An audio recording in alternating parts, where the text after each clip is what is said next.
Thanks for inviting me. So I've been recently studying the multi wavelength analysis, but then I'm actually a neutrino person. So here's my the outline. So I'll start with the motivation and then go through the simulation setup and then introduce the tools, which includes both the traditional tool for actuary analysis and also the thing that the neural networks that we've been developing in this study. And I'll show some preliminary results and then summarize and then present the future plans. So, as a neutrino-centered person, so I've been doing almost my entire academic life centered on neutrino, and the thing that actually brought me into the multi-wavelength study is this what we consider as the multi-messenger astronomy. So we know the critical question arise by because we see the ultra high energy cosmic rays, and then we know that there must be some astrophysical sources that can accelerate these charged particles to extremely high energy so that we see them on the Earth. But then with these cosmic rays, they don't have a good pointing information because they just bent by the magnetic field in the cosmic or in the universe. So we don't really know where the source located. And then we also see lots of high energy neutrinos with IceCube and KM3 which are the giant neutrino telescopes on the Earth. So these can tell us that like there must be some hadronic process that produce these neutrinos by the accelerated cosmic rays. Then naturally we know that there should also be high energy photons produced altogether from this hadronic process. But then we don't really see the connection between the neutrinos and the high energy photons. And then we look into the other, we seek for help from the other messenger, which is the loss of multi-wavelength photons. So we found that they've been studied for many years with by the astronomers, and they are a great tool for us to profile the source and then try to understand what's going on with these distant sources that produce neutrinos and accelerate cosmic rays. So that's what brought us to the multi-wavelength astronomy. And these are what I said that we recently found lots of extra bright active lactic nuclei identified by IceCube above 3 sigma post-12. And so some of these sources are already identified as neutrino sources. Some are still below 3 sigma, so we consider them as promising candidates. And here are some summaries of the recent identified individual Seyfert galaxies. And by looking into these individual sources, we found that they are bright in intrinsic X-ray, and they are almost all Seyfert galaxies. So the story starts to become interesting to us. So we try to figure out what's the connection between the X-ray brightness and the neutrino luminosities. And there are lots of theoretical models proposed to try to explain it. And then we know that the X-ray spectral analysis can help us to understand the inner environment near the black hole that can host the cosmic ray proton acceleration and interactions that produce these high energy neutrinos that IceCube seen. So we know that Seyfert galaxies is a subtype of AGN, and is based on the unified model of AGN, is usually categorized by the view angle. So there's just lots of stuff between us and the radioactive bright sources. So that's why we see them as the Seyfert galaxies. And then Circinus galaxy is is the nearest known Seyfert galaxy. So this study is based on Circinus galaxy for the community interest, and also it's just for personal interest. We have lots of projects actively going on centered on this source. So we take it as an example to develop the neural networks that we're going to use. But of course, once it's developed, it can be applied to many other similar AGNs and even broader applications. So for the multi-wavelength photons, we we usually use them to profile the environment and structure of AGNs. And then we have lots of different types of detectors. So the different detectors are focused on the different energies of photons. So to get a whole story of the AGN, we usually need to do joint analysis of different detectors. And then either combine different models or just use a model that can explain as wide energy as possible. So that's saying that usually it's going to be a large-scale analysis. And for the neural network development or training in this study, we use the soft X-ray from X-Men Newton telescope and also the hard X-ray from a New Star telescope. So this is like the story of what's going on, like with the central AGN and also the surrounding torus that why we choose these two telescopes. So we know that with the AGN X-ray spectrum, we expect to see the primary X-ray emission, which is the seed photon from the disk upscattered by the hot central corona near the supermassive black hole. And that's give us the primary continuum, which is usually a power law spectrum. And then these primary X photons can also be reprocessed and reflected by the dusty torus that surrounding the central engine. So that's gonna show the reflection feature or the components like what you see here in this spectrum. And then because of these reprocessing and reflection by the clumpy torus, that means if we want to model the AGN and the X-ray spectrum, the observed X-ray spectrum of the Cepheid galaxies, we must account for the dusty torus carefully. And then the model we pick is the clumpy torus model. So this one assumes that the torus consists of lots of in an individual clouds instead of a continuous donut torus. So these clouds that form the torus ring can absorb the X-ray photons, especially the efficiency of the soft X-ray photon is relatively high when you have lots of matters between us and the central engine. And this is an animation showing that with the increased column density, which corresponds to how much matter blocking the central engine, the light from the central engine from you or from the telescope. So the larger the column density is, the cutoff is you're seeing with the soft energy ranges. And for the X-Men and New Star, you basically see from 2 to 10 keV for X-Men, and then from 3 to 3 keV and above for the New Star. And this is an example of showing the Circinus galaxy using the traditional fitting method, which is the X-spec. So this is, I guess, you're pretty familiar with this one already. So this is a interactive tool, and it also has a Python interface, which is called PyXback. You can find the link if you haven't tried it yet. So this one, we feed the source files, like the signal photons and the background photons to it, along with two detector response files, and then we perform likelihood fitting.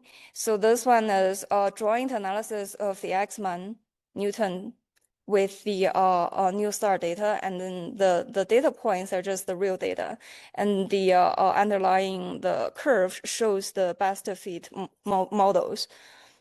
So there are known bottlenecks like the scalability. So the fitting time and the scales with the complexity of the models and also the numbers of the parameters. And it usually can explode and get to longer than half an hour or to a few hours, depends on how complex and how many parameters you have in your fit.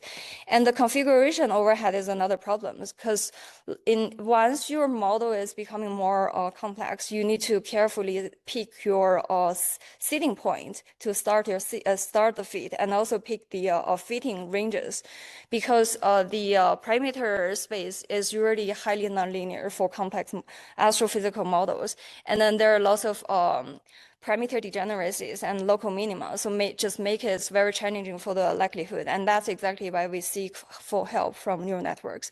And then also once you're done with one model, you really want to pick another similar complex model to compare different models. And once you start exploring different model options, the computational cost should scale up as well.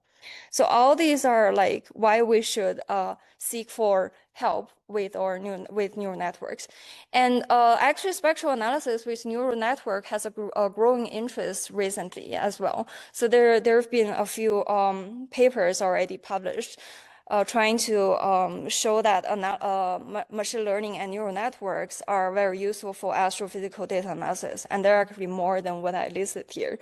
So as I just mentioned, the biggest gain by switching over or using neural network is once you train it on the theoretical models that you picked, the neural network can then offer almost real-time parameter estimation.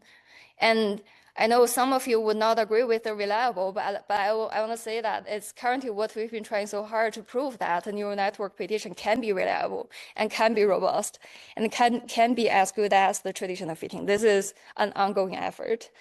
And the current limitation with the neural network in the field is the existing work mostly just focused on single telescope data and simplified model architecture. So they're still proving that these concept of using neural network for spectral analysis works. And I think there's some chats. And our goal for this study is try to develop a robust framework for flexible and for complex models and large-scale data sets to make sure that these tools, once developed, is extensible and flexible for future applications in multi-messenger analysis. Can incorporate more different models and different multi-wavelength photons. So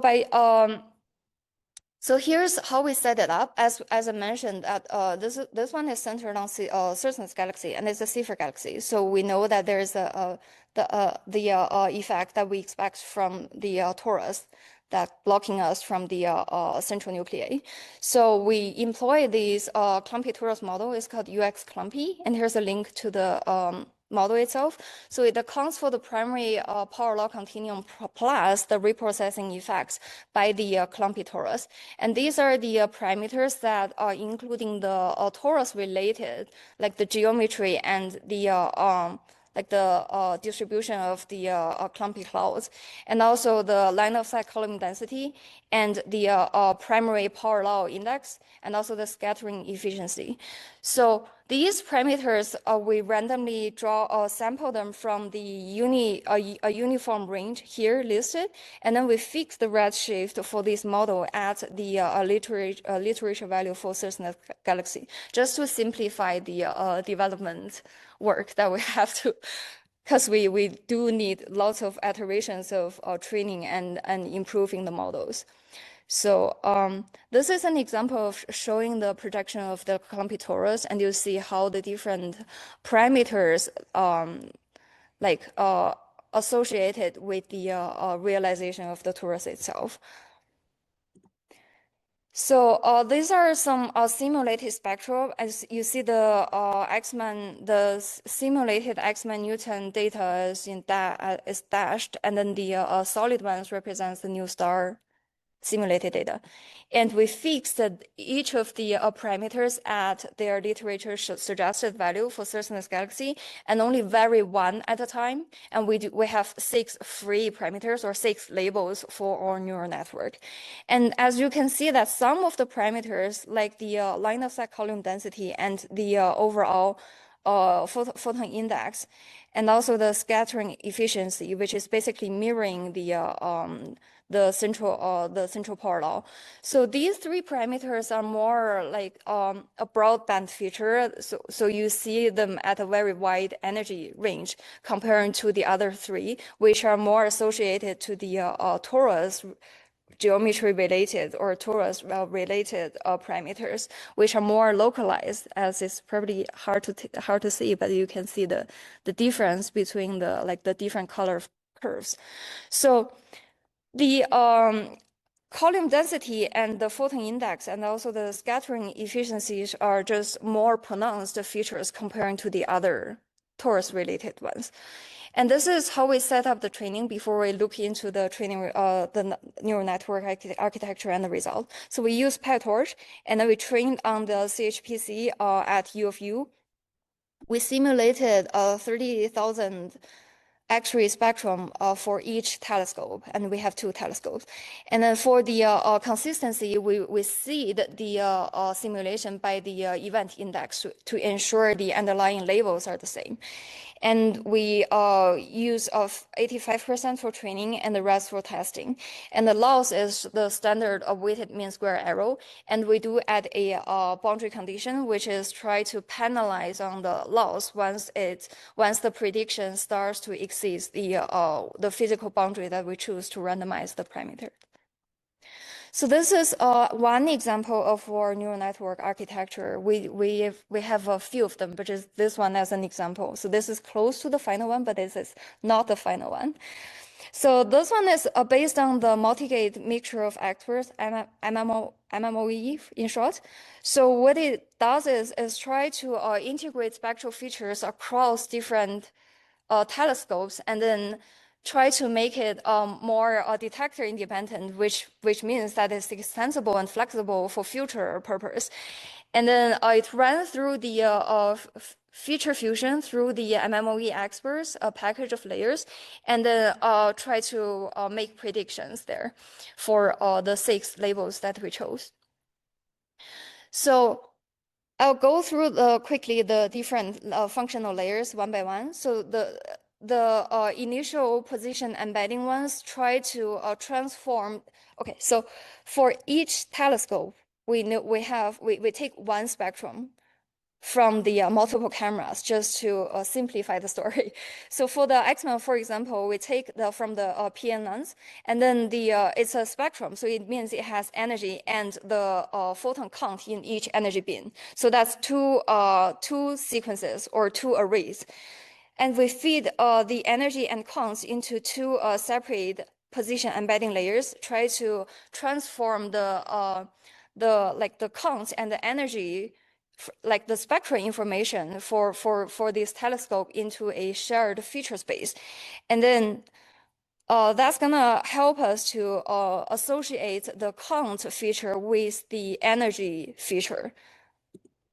And then we move the next feature extractor, which try to do exactly as try to do the association parts, like grouping the or mapping the spectral count with the corresponding energies. So that helps to prepare the standardized features for the next one, which is the cross attention layers.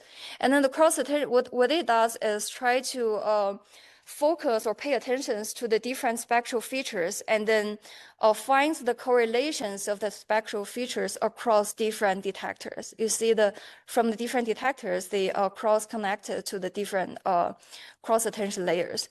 And then these associations later concatenated together and then fit into the last layer, which is the MMOE.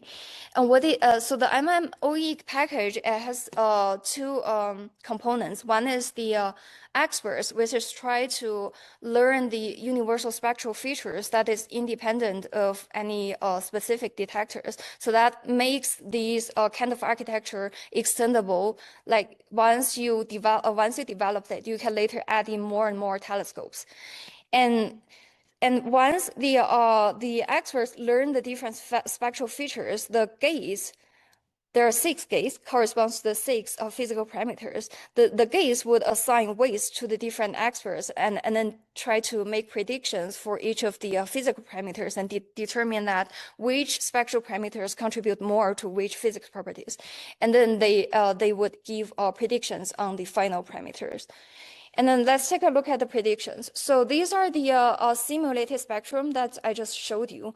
And the bottom corner shows the prediction, the 2D scatter plots, which is the predictive values on the y-axis, and the true Monte Carlo values on the x-axis. So these are all the events in the testing set. So ideally, you want all the events to be 1-to-1. So that means predicted values equal to true values. But that's too realistic. It's too ideal. So it's never the case. But then the three features that like the column density and spectral index and also the scattering efficiency that we mentioned have the most pronounced features in the global energy range actually have the best performance because they are the most pronounced features and they're the easiest to learn. And then we did some studies, like we trained on a similar architecture, but then only using the new star data as a single telescope input. And then we found that if we only use new star data and do not use the X-band data, we have a way worse performance, even if trained on a similar architecture. And this one is showing the mean absolute errors by training on this MMOE using 2 telescope inputs, and this is using a single telescope, and you see it's almost like 90% improvements once we include a second telescope. And that's why it's necessary to make it extensible for more telescopes. And then if you look at the other torus geometry-related parameters, like the half opening angle and also the covering, the inner ring cloud numbers. So you see that if you train on a new star data only, you basically have no power to say anything about these kind of parameters. And this is another example of saying that why we should include more telescopes and make it flexible for the network. And then, so these are more results as the 1D results of the current architecture, and you can find the bias for all the parameters. It's just showing the distribution of predictive minus true parameters for the testing site, and also you can find the MAE values, and most of them have very close to zero bias, but like some hard to predict parameters just behave worse than the spectral index and column density.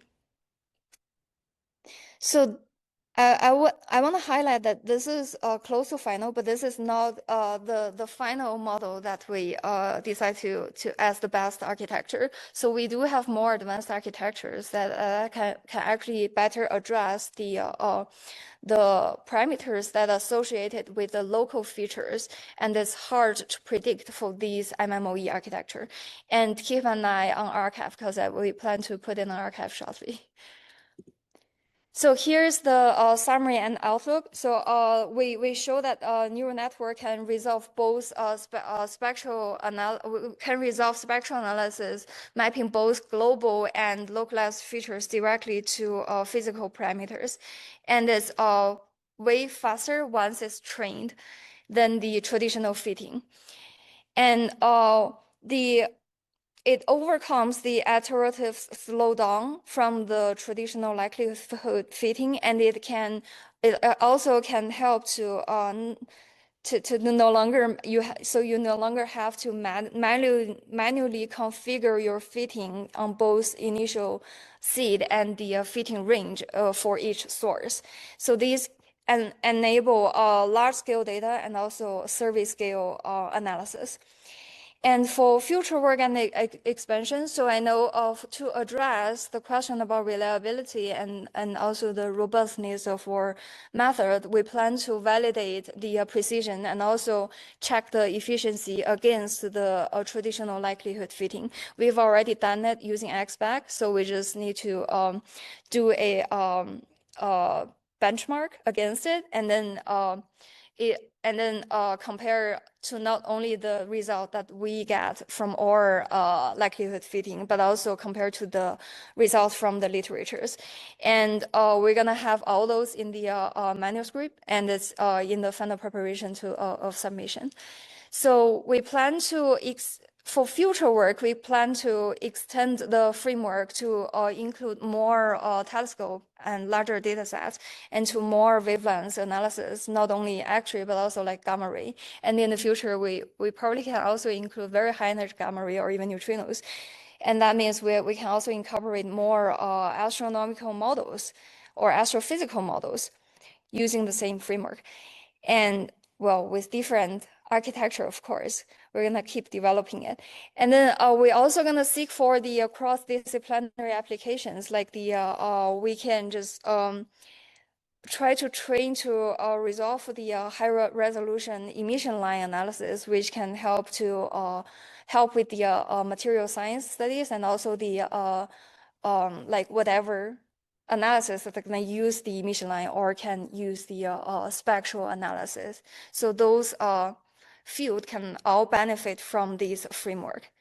And here's the team and acknowledgement. So lots of the developments are, it's kind of like very extensive development, and it's carried out by the undergrad student here, Dongkun Li. He's not here today. I guess he's busy with the final.